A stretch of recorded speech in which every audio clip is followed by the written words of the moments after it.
Hello everyone and welcome back to the channel PMJ sir. हमारा sound chapter चल रहा है class 11th Maharashtra state board से। 6th sums तक हमारा हो गया है, 4 सम्स और बाकी है जो हम इस वीडियो में कंप्लीट करेंगे। Okay, so let us start with it. देखते हैं question number 7। A man standing between two parallel cliffs Fyers a gun. He hears 2 echoes, one after 3 seconds, एक पहला data, and another after 5 seconds, दूसरा data. The separation between the two cliffs is 1360, मतलब ये हो गया distance. What is the speed of the sound? Okay, तो अब यहाँ पे हमारे पास एक डायग्रामेटिक रिप्रेजेंटेशन कर सकते हैं इस क्वेश्चन का। वो ये है कि चलो ये एक क्लिफ मतलब 2 वॉल ले लेते हैं। तो ये एक पहला वॉल हो गया, ये दूसरा वॉल है, ठीक है, ये हमारा लेन है, और वो पर्सन अज्यूम कर लेते हैं कि यहाँ पे खड़ा है, ठीक है, यहाँ हमारा वो पर्सन खड़ा है। अब उसने क्या किया, यहाँ से एक गन फायर कर रहा है, ठीक है, as per the question gun fire करता है। He hears 2 echo, one after 3 seconds and एक 5 seconds। तो एक एको उसको 3 सेकंड के बाद सुनाई दे रहा है और एक 5 सेकंड के बाद। तो ऑब्वियस है ये, इसको मैं नाम रख देता हूं ए, ये बी है। तो 3 सेकंड वाला यही होगा क्योंकि ये नजदीक है। तो साउंड जाएगा यहाँ पे, वापस आएगा, और इसको जो टाइम लगेगा वो है 3 सेकंड्स। दूसरा उसको 5 सेकंड में सुनाई दे रहा है, तो ऑब्वियस है वो दूसरा साइड है जो दूर होगा। तो साउंड यहाँ पे ट्रेवल करता है, रिटर्न आता है, तो ये आ गया उसको 5 सेकंड्स। ऑलराइट, रिमेंबर 5 सेकंड में उसको जाना है और आना है। तो सिर्फ जाने का डिस्टेंस 2.5 है और लेफ्ट साइड में सिर्फ जाने का डिस्टेंस 1.5 है। अब आगे और एक डेटा दिया है, the separation between the two cliff 1360 metres है। 1360 मीटर्स हमारे डायग्राम के हिसाब से क्या है, यही है ना, 1360 मीटर। किसके बीच का डिस्टेंस, ए और बी के बीच के डिस्टेंस है। अब यहाँ क्वेश्चन ये पूछा है कि स्पीड ऑफ साउंड पता करो। मतलब जो मैं डेटा यहाँ लिख दे रहा हूं वो है, पहला तो डी है 1360, दूसरा जो मुझे ढूंढना है वो है स्पीड, दैट इज वी, ये मुझे ढूंढना है। अब ये वाला जो 3 सेकंड है और 5 सेकंड है उसको रिप्रेजेंट कैसे करेंगे। सो नाउ एक स्टेटमेंट यहां लिखना होगा जो होगा कि टाइम टेकन, और इस पॉइंट को मैं ओ मार्क कर देता हूं, ठीक है, टाइम टेकन फॉर साउंड।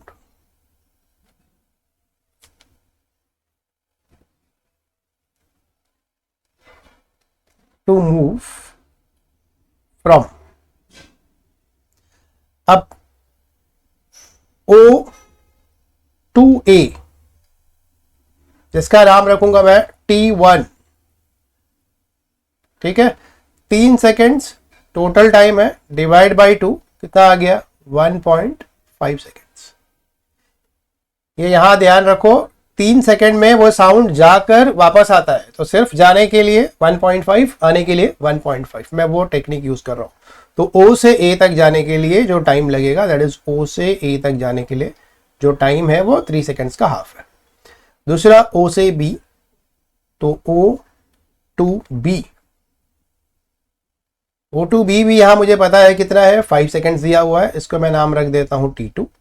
तो it is 5 seconds divide by 2, ये आ गया अपना 2.5 सेकेंड्स, ठीक है, ये सेकेंड डेटा आ गया। अब नेक्स्ट ये 1.5 एक तरफ, 2.5 एक तरफ। तो अगर मैं टोटल टाइम लिख दूं यहां पे, तो टोटल टाइम है T, जिसकी वैल्यू है T1 प्लस T2, जो कितना है 1.5 प्लस 2.5, ठीक है, मतलब ये कितना हो गया, 4 सेकेंड्स हो गया, ठीक है। यानी कि A से B तक जाने के लिए, A से B तक जाने के लिए जो पूरा टाइम है वो कितना है, 4 सेकेंड्स है। और इसी में ये 4 सेकेंड में उसको चलना कितना है, डिस्टेंस कितना कवर करना है, डिस्टेंस कवर करना है उसको 1360 मीटर। तो डिस्टेंस हमको मालूम है, टाइम हमको मालूम है, तो हम लोग क्या कैलकुलेट कर सकते हैं, स्पीड कैलकुलेट कर सकते हैं। तो स्पीड का फॉर्मूला है v equals to that is distance divided by time. तो डिस्टेंस है 1360, टाइम की वैल्यू है 4, इसको डिवाइड कर लेंगे तो ये आ जाएगा 4 3 ज़ा 12 16, 4 4 ज़ा 340 आ जाएगा, 340 मीटर पर सेकेंड। ये हमारा आंसर। अब इस क्वेश्चन को करने के बहुत सारे टेक्निक हो सकते हैं। ये एक मेथड है जो हमने यहाँ पे किया है। हमने क्या किया है, टाइम को स्प्लिट करके लिखा है। दूसरा, अगर हम लोग यही पूरा 3 सेकेंड और 5 सेकेंड लेंगे तो क्या होगा, ऑब्वियसली डिस्टेंस को डबल करना पड़ेगा। ओके, आंसर वही आ जाएगा। ओके, चलो देखते हैं अगला क्वेश्चन। स्टार्ट करते हैं 8th question. If the velocity of sound in air at a given place on 2 different days of a given week are in the ratio, तो ये जो 1:1.1 है ये वेलोसिटी का रेशियो है कोई 2 दिन के लिए। Assuming the temperatures on the 2 day to be same, यानी कि यहाँ दूसरा डेटा क्या है, दोनों दिन का टेम्परेचर सेम है। What quantitative conclusions can you draw about the conditions of 2 day, मतलब ड्राई है, मॉइस्ट है, क्या है, ऐसा कुछ हमें पता करना है। तो देखते हैं क्या है ये। पहले तो गिवन कंडीशंस लिख देते हैं। यहाँ वेलोसिटी का रेशियो गिवन है 1:1.1। तो कोई हम लोग 2 वेलोसिटीज अज्यूम कर लेते हैं, v1 और v2। तो मैं लिख देता हूं, चलो डे 1 को जो वेलोसिटी है वो v1 है, ठीक है। डे 2 को जो वेलोसिटी है वो v2 है, क्योंकि यहां लिखा हुआ है गिवन वीक का कोई भी 2 दिन, तो हम लोग डे 1 और डे 2 ही ले लेते हैं। तो अब यहाँ पे रेशियो गिवन है v1 अपॉन v2, मतलब first day upon second day is equals to 1/1.1। ये गिवन है हमारे पास। ओके, 1:1.1। अब सेकेंड डेटा जो मुझे यहां से समझ में आ रहा है वो ये है, वेलोसिटी और डेंसिटी का रिलेशन। So we know that velocity is inversely proportional to root of density, ये तो हमको मालूम ही है। तो अब हम लोग इसका फॉर्मूला लिख लेंगे v1 v2 के रेशियो के फॉर्मेट में। तो ये बन जाएगा v1 upon v2 equals to, यहाँ पर आ जाएगा square root, obviously inversely proportional है तो ये बन जाएगा ρ2 upon ρ1 which is equal to v1 by v2 की वैल्यू तो हमको मालूम ही है, कितना ये 1/1.1। ठीक, अब रो रूट के अंदर दिया है और ये सिंगल ऐसे नंबर है, तो हम लोग क्या करेंगे, दोनों तरफ का स्क्वायर कर लेंगे। मतलब अभी हम लोग ये दोनों कंसिडर कर रहे हैं and we will do squaring on both sides. तो स्क्वायर करोगे तो यहाँ पे आ जाएगा ρ2 अपॉन ρ1 इज इक्वल्स टू 1/1.1 का स्क्वायर, 1.1 का स्क्वायर करेंगे विच इज इक्वल टू, ये भी मैं लिख देता हूं आगे, 1.1 मतलब 11 का स्क्वायर दैट इज 121। ठीक है, डेसिमल आ जाएगा यहाँ पे। यहां से मुझे डेंसिटीज के बारे में समझ में आ रहा है क्या, ये ρ1 को मैं यहां मल्टीप्लाई करूंगा तो ρ1 की वैल्यू क्या है, ρ1 की वैल्यू है 1.21 टाइम्स ऑफ ρ2। ओके, तो डेंसिटी समझ में आ गया मुझे कि वो दोनों दिन की डेंसिटीज क्या है। पहले दिन का ρ1 होगा ऑब्वियसली, सेकेंड डे का ρ2 है।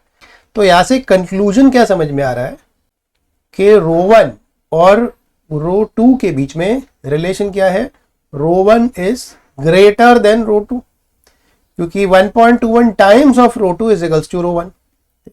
अब इसी के नीचे मैं वेलोसिटी भी लिख देता हूं, v1 और v2। तो v1 और v2 का लॉजिक तो यहीं से समझ में आ जा रहा है। v1 क्या है और v2 क्या है, यहां से v2 है 1.1 टाइम्स ऑफ v1, तो v2 ग्रेटर है ऑब्वियसली। अब इस आइडिया को, इसको रिप्रेजेंट कैसे कर सकते हैं, इससे तो ये समझ में आ रहा है कि सेकेंड डे जो वेलोसिटी है वो फर्स्ट डे से ज्यादा, पर हमारे पास ऑलरेडी एक आइडिया है कि velocity for moist air is greater than velocity for dry air. ये तो हमने ऑलरेडी पढ़ा हुआ है कि मॉइस्ट एयर में जो स्पीड होती है वो ज्यादा होती है ड्राई एयर के हिसाब से। तो इसमें क्या समझ में आ जा रहा है अगर इसी को हम मैच करने की कोशिश करें कि वेलोसिटी अगर ज़्यादा हुई तो वो मॉइस्ट है, इसका मतलब इसके हिसाब से डे 2 क्या है, मॉइस्ट है, और डे 1 क्या हो गया, ड्राई हो गया। क्लियर? क्योंकि इसको अब जस्ट इन दोनों को कंपेयर कर लेते हैं, तो ये एक आइडिया मिल जाता है मुझे कि डे के बारे में, जो ये 2 दिन की बात चल रही है उसमें से जो डे 1 है वो ड्राई है और जो डे 2 है वो मॉइस्ट है। क्योंकि जो क्वेश्चन है ये क्वालिटेटिव टाइप का क्वेश्चन है, तो यहाँ पे ऐसे कोई स्पेसिफिक आंसर नहीं है, हमको सिर्फ बताना है कि कंडीशंस क्या है वो दोनों दिन। तो कंडीशंस क्या है कि day 1 is dry and day 2 is moist, ये आ गया हमारा कंडीशन। देखते हैं अगला क्वेश्चन, स्टार्ट करते हैं question number 9। A police car travel towards a stationary observer. ये एक आइडिया है, ऑब्जर्वर क्या है, स्टेशनरी है, at a speed of 15 metre. 15 metre किसकी स्पीड है, पुलिस कार की। The siren on the car, मतलब उसी कार पे क्या लगा हुआ है, एक सायरन लगा हुआ है, यानी कि ये जो 15 मीटर पर सेकेंड है वो क्या है, जहां से साउंड निकल रहा है उसकी स्पीड है, यानी कि ये वेलोसिटी ऑफ सोर्स है। The siren on the car emits a frequency, तो ये जो फ्रीक्वेंसी एमिट कर रहा है वो सायरन वो 250, यानी कि ये ओरिजिनल है 250। कैलकुलेट द रिकॉर्डेड फ्रीक्वेंसी, यानी कि हमको क्या ढूंढना है, एपरेंट फ्रीक्वेंसी ढूंढना है। द स्पीड ऑफ साउंड, जो स्पीड है v वो 340 है। ओके, सो पहले तो यहाँ मैं डेटा लिस्ट आउट कर देता हूँ। सबसे पहले क्या है, स्टेशनरी ऑब्जर्वर है, यानी कि वेलोसिटी ऑफ ऑब्जर्वर क्या है, 0।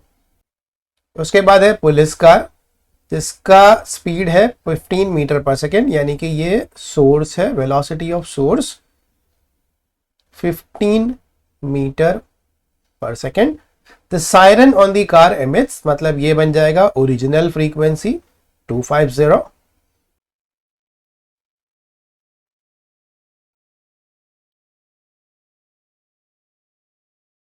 Calculate the recorded frequency, recorded का मतलब होता है एपरेंट फ्रीक्वेंसी, जो हमें ढूंढना है।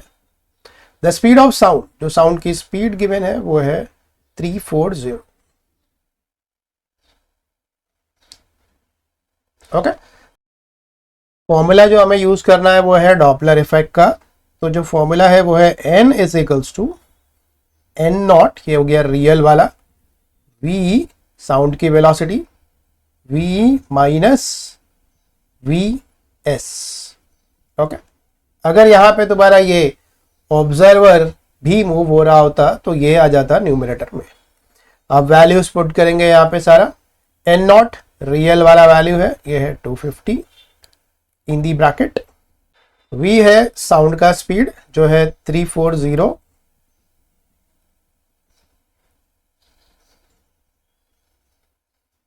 vs है सोर्स का स्पीड जो है 15।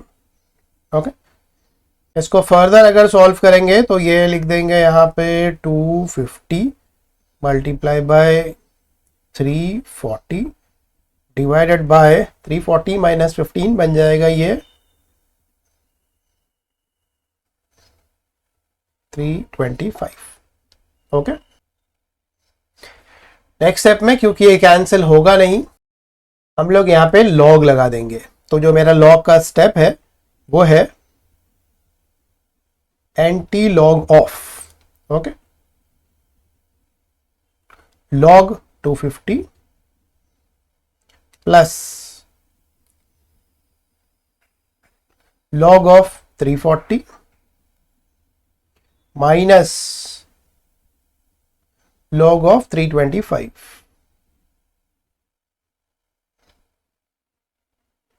ओके, चलो फटाफट नंबर लिख लेता है इसके, एंटी लॉग ऑफ, अब यहां पे 250 है, 3 डिजिट का नंबर है तो कैरेक्टर 6 आएगा 2, तो इट इज 2 पॉइंट। ओके, 25 का 0 में लॉग देखना है, तो इट इज 25 अंडर 0। 25 का 0 आता है 3979, यहां लिख देंगे इसको, ये हो गया 3979 प्लस यहाँ पे भी 3 डिजिट नंबर है तो ये बन जाएगा 2 पॉइंट। लॉग देखना है 34 का 0 में, ये आता है 5315, तो ये है 5315 5 माइनस, इसमें वापस से 3 डिजिट नंबर है तो ये बन जाएगा 2 पॉइंट, इसका लॉग देखना है 32 का 5 में, ये आता है 5119।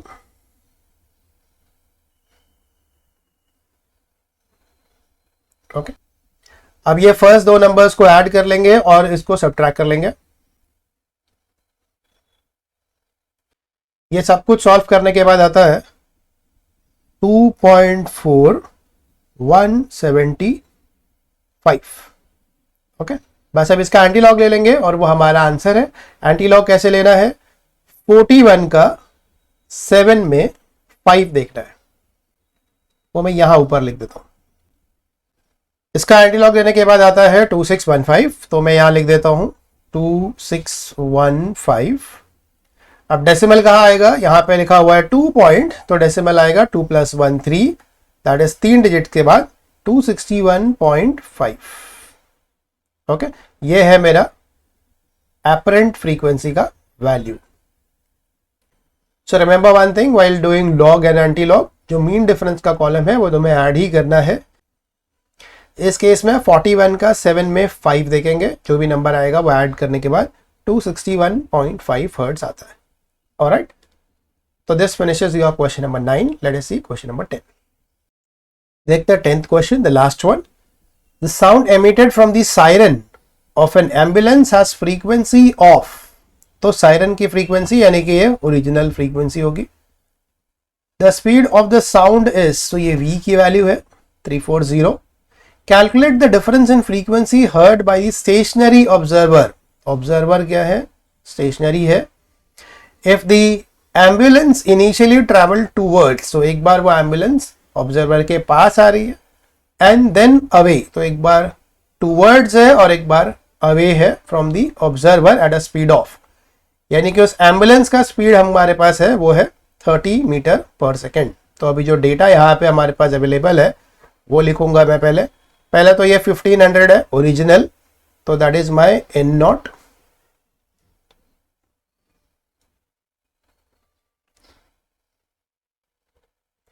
उसके बाद स्टेशनरी ऑब्जर्वर है, यानी कि वेलोसिटी ऑफ ऑब्जर्वर ये यहां पर 0 है। साउंड की वेलोसिटी यहां गिवन है v, जो है 340।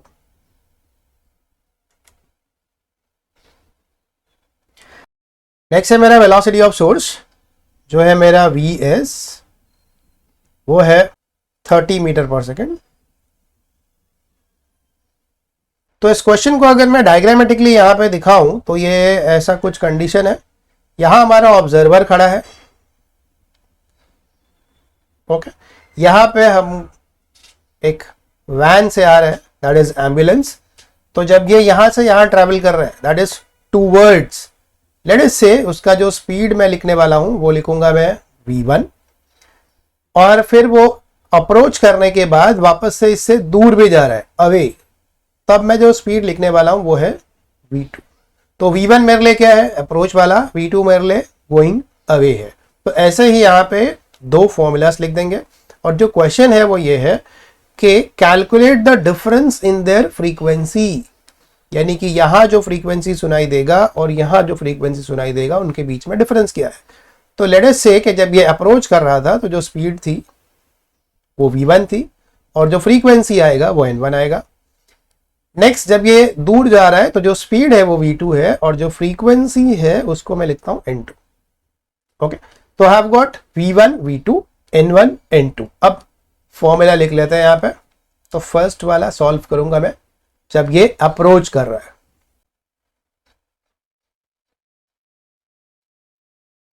टूवर्ड्स, ओके, अप्रोच कर रहा है, उस टाइम पे हमने जो फ्रीक्वेंसी का नाम रखा है वो है n1। तो n1 is equals to n0 in the bracket, it is v upon v minus source का जो मैंने स्पीड लिखा है वो लिखा है यहाँ पे v1।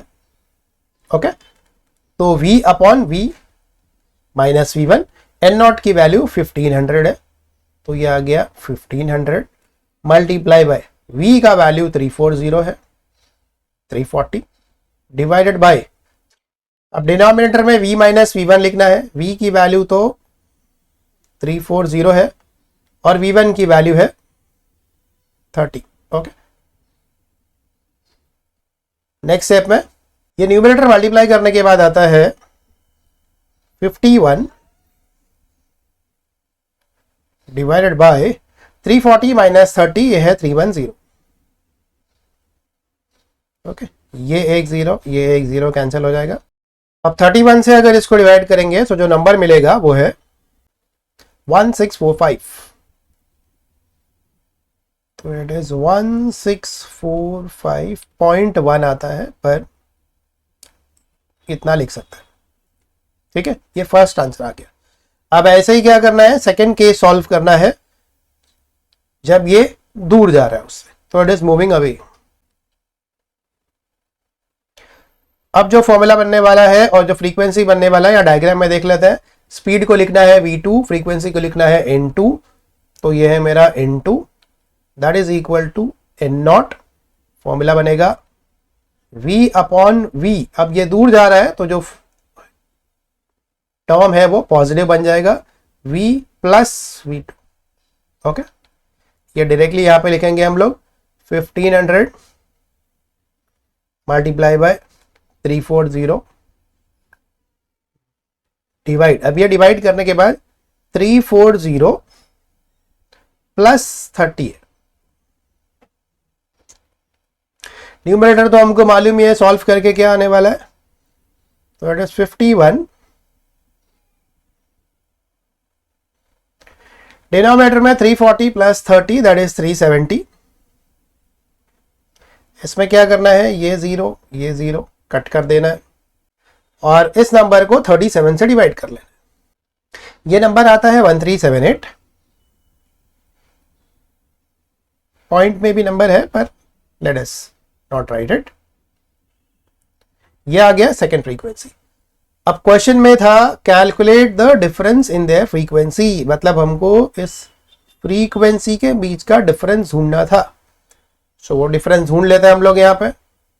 Delta n is equals to, अब यहाँ पे देख लो n1 की वैल्यू 1645 है, n2 की वैल्यू 1378 है, मतलब बेसिकली मुझे करना है n2 minus n1। Okay, that is 1645.1 minus 1378। इसको सब्ट्रैक्ट कर लेते हैं। ये सब्ट्रैक्ट करने के बाद आता है 267.1।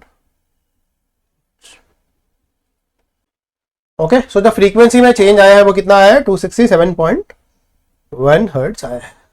That is your answer. इस केस में मैंने यहाँ पे लॉग अप्लाई नहीं किया है, रिमेंबर, यहाँ पर और यहाँ पर, क्योंकि ये नंबर थोड़ा इजी था, 31 37 था, तो हम लोग कर सकते हैं। If you are not comfortable with log से डिवाइड कर सकते हैं उसको।